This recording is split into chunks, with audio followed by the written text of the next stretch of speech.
Hello, hello. Tonight is Community Police Academy night, and the topic for this evening will be mental health. I know that we could probably all agree that there is a mental health crisis and a lot of people enduring mental health issues going on in their daily lives. I'm looking forward to hearing about the training that the officers have received and how they deal and work with people in the community when they are experiencing a crisis or intervention for mental health illness. So I'm looking forward to tonight, and I'm about to head to the police academy. Spring allergies are real. Is anybody else experiencing spring allergies where you are?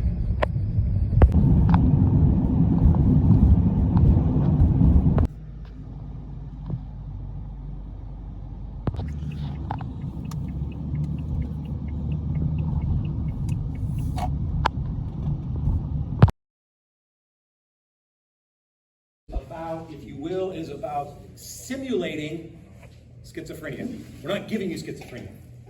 All right? Can't do that, all right? And all we're doing is simulating the audio part of it, because I can't make you see things that aren't there, obviously. That'd be really weird if I could. Okay? So that's not, we're not going to be doing that either. It's just, we're just going to try to simulate these hearing voices. Now, let me ask you a question before we get started with that. Does not everybody in here hear a voice?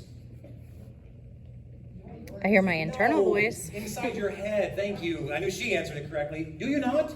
Everybody hears a voice. You know, I know you do, don't lie to me. Okay? We all hear some kind of voice. Usually that's our Jiminy Cricket. Okay? And it's telling us to do things, to not do things that are not okay. Is it agreed? That's your voice saying, don't do that. Right? We all have that voice. Now these guys probably have that voice too, but they may hear something else besides that voice. Which can lead to some other issues. We'll talk more about that after we done with the exercise. Okay? So this exercise is all about you guys hearing other voices. I just got home from the class. The class was called Hearing Voices, CIT, basically crisis intervention. It was very interesting. It was more interactive tonight than I was expecting.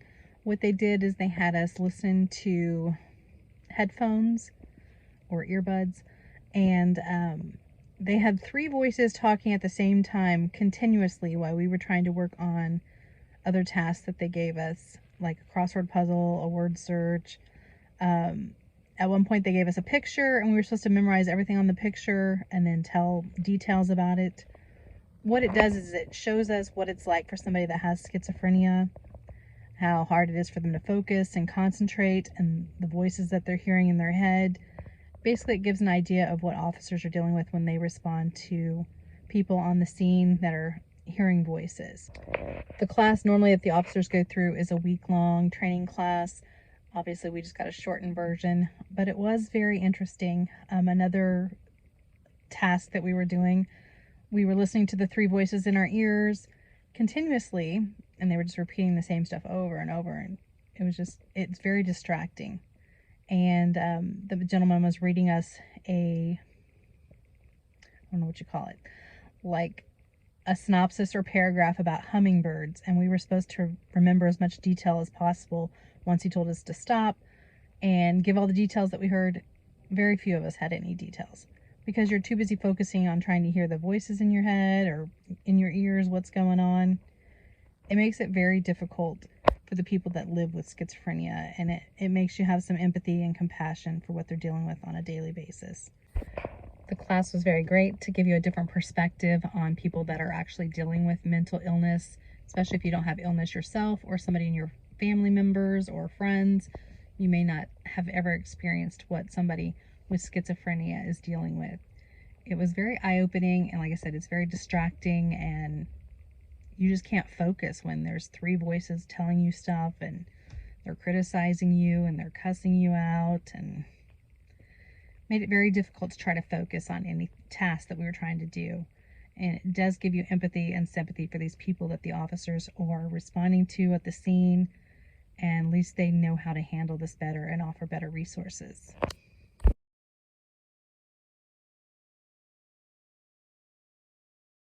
I really do want you to be honest with yourselves.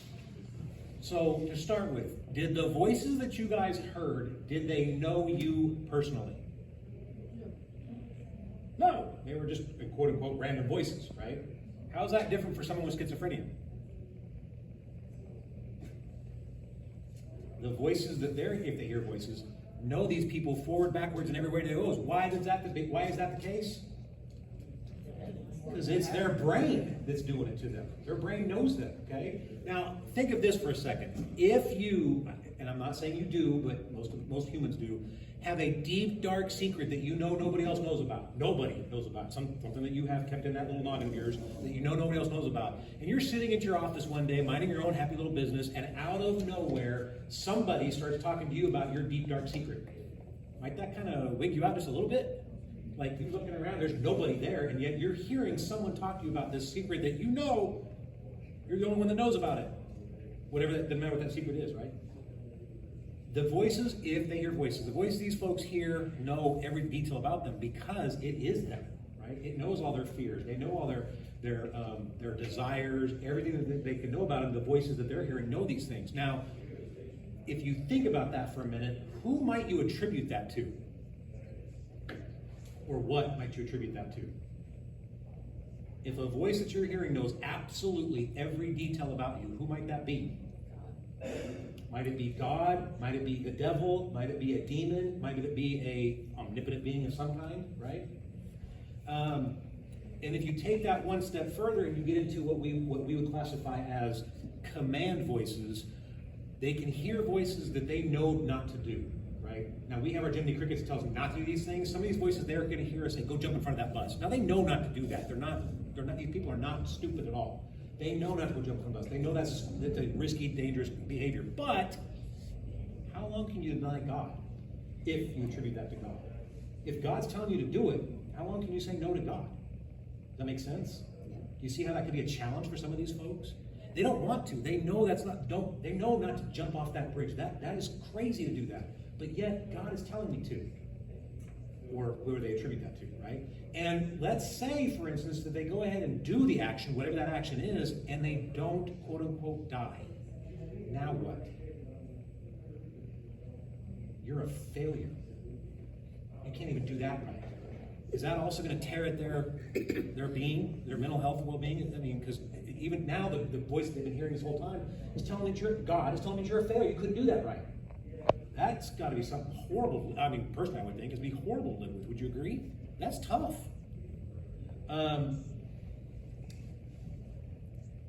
Again, all of you heard the exact same things in this, right?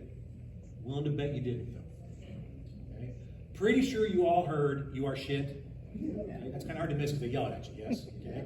Who in here did not hear you are the chosen one? I see one shaking right. You did not hear it either? Okay? That's very common to not hear it. It was there, though. I promise you it was there. But again, you heard it, right? But some of these folks didn't hear it. That's weird. I don't know what that is exactly, but it's common. Did you hear it? So you didn't, she did, right? It was there. I promise you it was there. But I go back to these command voices. You're the chosen one for what? Maybe you don't want to be the chosen one, right? I don't think I would necessarily want to be the chosen one, to be honest with you, okay? Because I don't want all the attention, good or bad. So I don't know. That can be a challenge these guys have to deal with as well. Now, going back to what you were just talking about, of the exercises that we did, which one for you was the hardest one?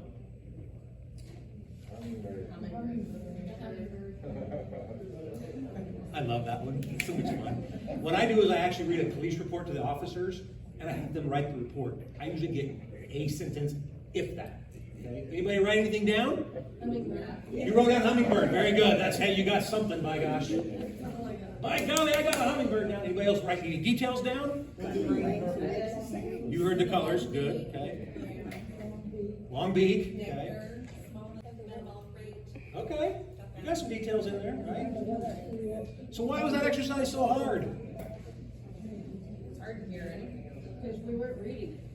And you're having to pay attention to me while filtering out the voices. It's not easy, is it? Which one does, I mean, again, I gave you the secret because your brain wants to hear what's being put into it. And that was, what was being put into it was a lot closer to the brain than my voice was. So your brain naturally wants to hear what's plugged into your ears. And I was just trying to talk through that. So that's a challenge. It's really hard for you to get past that sometimes. Some people can tune it out. I will tell you right now,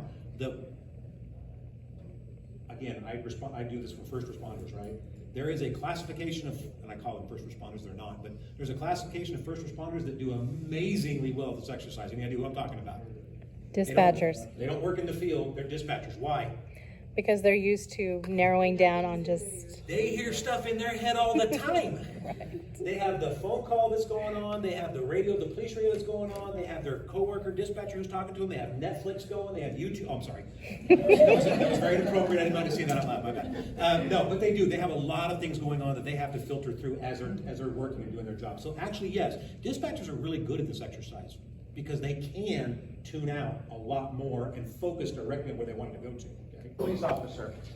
This is one of my frequent flyers. I go on her all the time. She's in my neighborhood. I'm always having to deal with her. I know she's got a mental illness, and I'm going out on her again today. And I'm upset because I'm going out for the 100th time this month, right? I'm going to be upset with that. I'm not okay with that. And I know that she's been prescribed medications.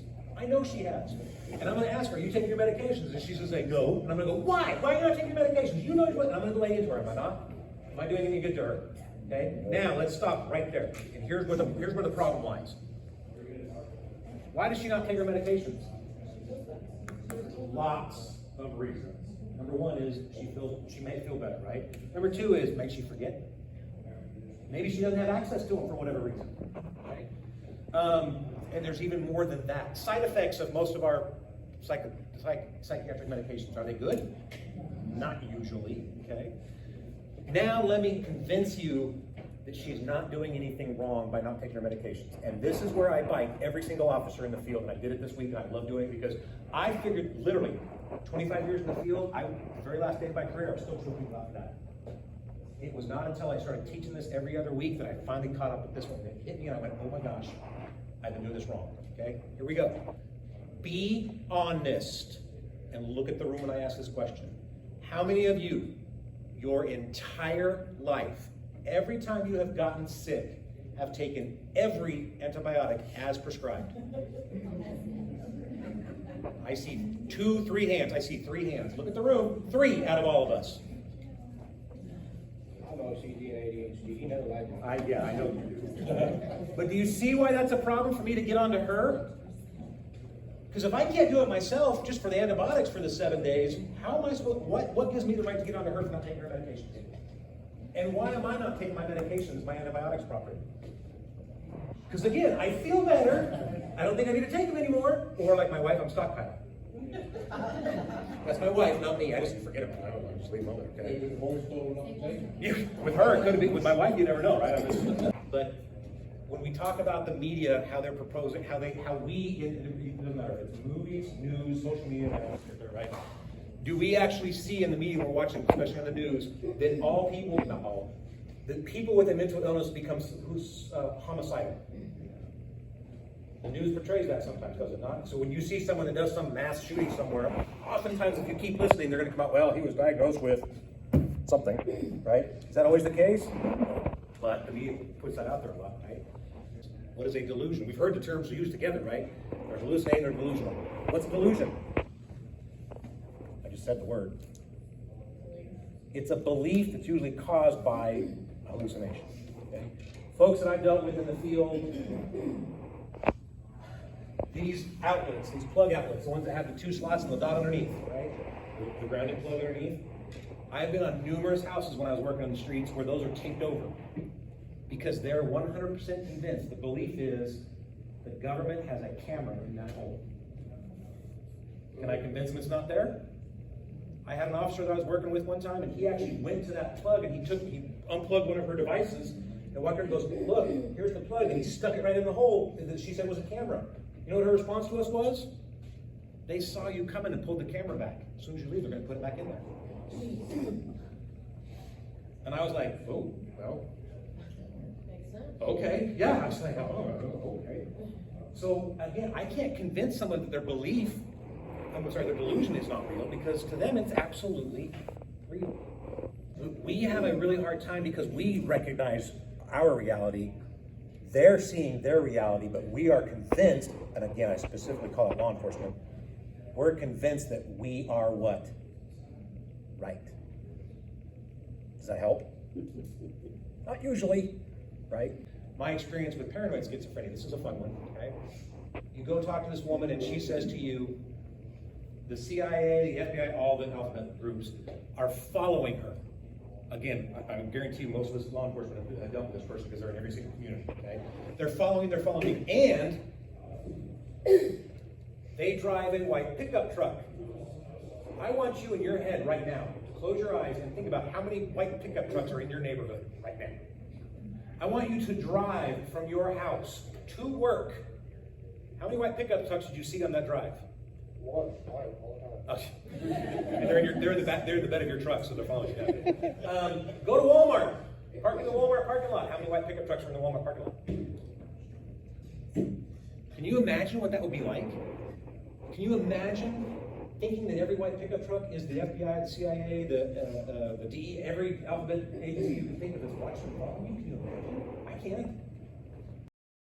One of the best resources law enforcement can now offer at the scene is 988 for the Mental Health Lifeline that officially went live in Oklahoma on July 5th, 2022. 988 is a direct 3-digit lifeline that connects people with trained behavioral health care professionals that can help those that need assistance. Have you ever dealt with someone with mental illness? What things would you recommend to help people during a mental health crisis? Thanks for watching. Subscribe so you won't miss next week's topic, and bye for now.